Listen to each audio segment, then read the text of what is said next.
I've been trying to get this one ready to announce for a long time.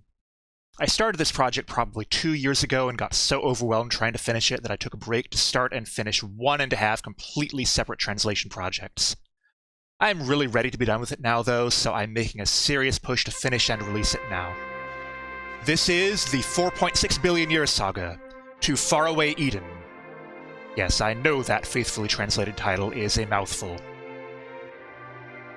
Basically, way back when I started my Ultima 4 LP, I had decided that a good LP to do after that would be E.V.O. The Search for Eden, the official US release of this game. Since it was something I played quite a bit back in the day, and it seemed like a short, casual follow-up to a fairly lengthy playthrough. That Ultima 4 LP is still unfinished as of this recording, by the way. But because E.V.O. is also infamous for having quite a poor translation, I thought it would also be a nice idea to look at the original text alongside it, similar to what Clyde Mandelin does with his Wonderbar. So I started poking at the ROM to rip out the text, and for some reason I had a hard time spotting the font table in VRAM. I don't know why, it's right there. So I tried to find the image data out of the ROM itself, but the game turned out to use compression that made it hard to extract, so I poked at the compression a bit and actually managed to figure out how it worked. It's basically a type of LZH compression, I think. So at that point, I figured I'd already done most of the necessary work, so why not just do a proper translation patch, release that, and use that for my LP?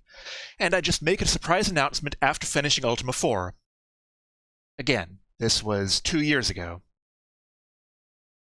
The original Japanese game was Yonjuroku Okunen Monogatari, Haru ka naru Eden he, for the Super Famicom, released in late 1992. It was a sequel/remake of a previous title for the Japan-exclusive PC-98 computer, Yonjuroku Okunen Monogatari, za Shinkarong, and, unlike its predecessor, it was eventually brought to the US under the aforementioned E.V.O. title. I do not blame the localizers for changing the title to something punchier. Za Shinkarong actually got a fan translation patch a couple of years ago under the complimentary title E.V.O. The Theory of Evolution. I personally chose to release my patch for Haru ka naru Eden he under something more like the original title, just to keep it conceptually separate from the official translation. And working out the graphics compression meant I could put in a new title graphic with that translation.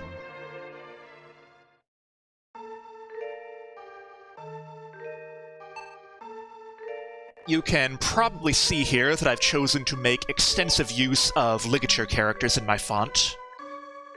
It doesn't always look amazing, but it helps me fit a lot more text in than I otherwise could, and I think it looks better than a monospace font at least. I know serious ROM hackers love their variable width fonts, but I really wanted to do as little assembly hacking as I could possibly get away with. Goddess only knows how long it would have taken me to release this had I been moving stuff around to make room for a variable width font renderer.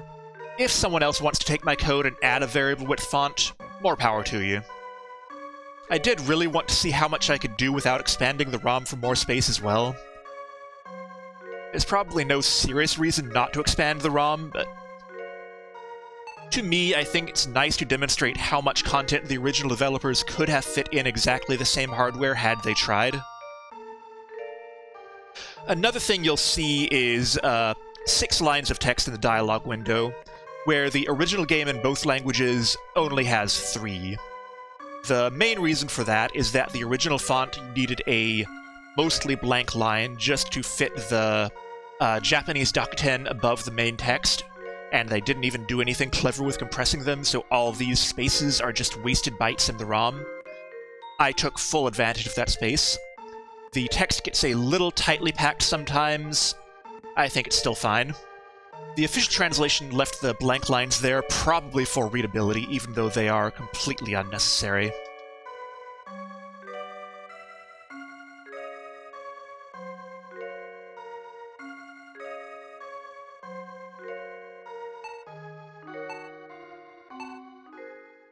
Given how simple they look, updating these chapter screens was surprisingly annoying.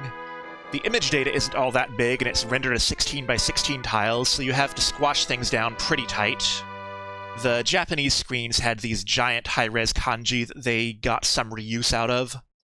I needed to fit 4 or 5 letters on 2 lines into those same squares, and it's a lot harder to reuse a combination of 3 letters.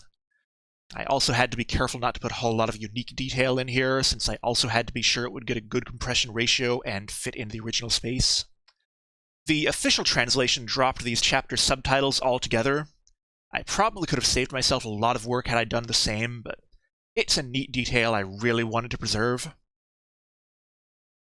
Now, the one bit of serious assembly hacking I really did here was rewriting the routine on the text for the in-game menus here.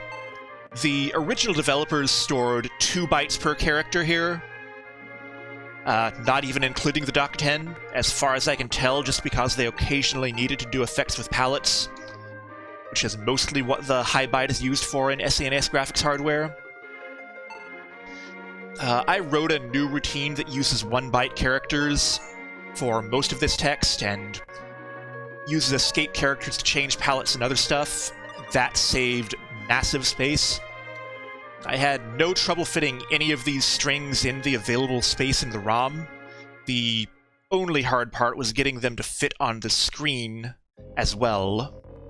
And getting them to fit on the screen was complicated further by the fact that the window sizes are stored in a separate table, so I had to update that when I moved things around. And then the shape of the background shading on each of these window states is stored in a further table that goes through the SNES's HDMA hardware, so I also had to find and update all of those tables. But I'm pretty happy with how the menus look as a result. The evolution menu here also has an interesting complication where these buttons are copied into the main font image from another location when it loads, and they overwrite a pretty big chunk of the font. So I have to be careful not to use any of the characters I put in this chunk of the font on the E.V.O menu or any window that's associated with it. There's also a redundant copy of this section of the font table that gets copied back in when you leave the E.V.O menu, so I have to keep that consistent.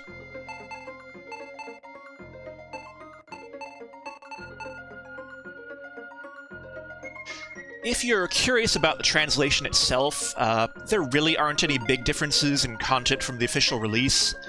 You're not going to be surprised by anything unless you seriously thought the final boss was secretly a caveman. I'm really not sure how that one happened. Apart from that, though, the translator, who seems to be uncredited, got the content of the text mostly right. They just didn't do a great job of conveying flavor and emotion in English. And, of course, the infamous mangled names. I assume they were just trying to shorten long names in order to save space, the way all translators did back then, and didn't realize that these were actually real scientific names that we'd noticed were completely wrong. I don't know. Anyway, all the scientific names are fully accurate in my version to the best of my ability. I did not have to truncate anything. And the question I'm sure you are all asking, the dinosaur poop remains present, and the words kill and die do appear where appropriate. Anyway, I will try and get this up on GitHub fairly soon if anyone wants to take an early build and an official release on ROM hacking not too long after that. Apart from a couple of minor bugs, I really just need to get a README together, and that should be about it. So at my current rate, it'll probably be ready sometime around summer 2021.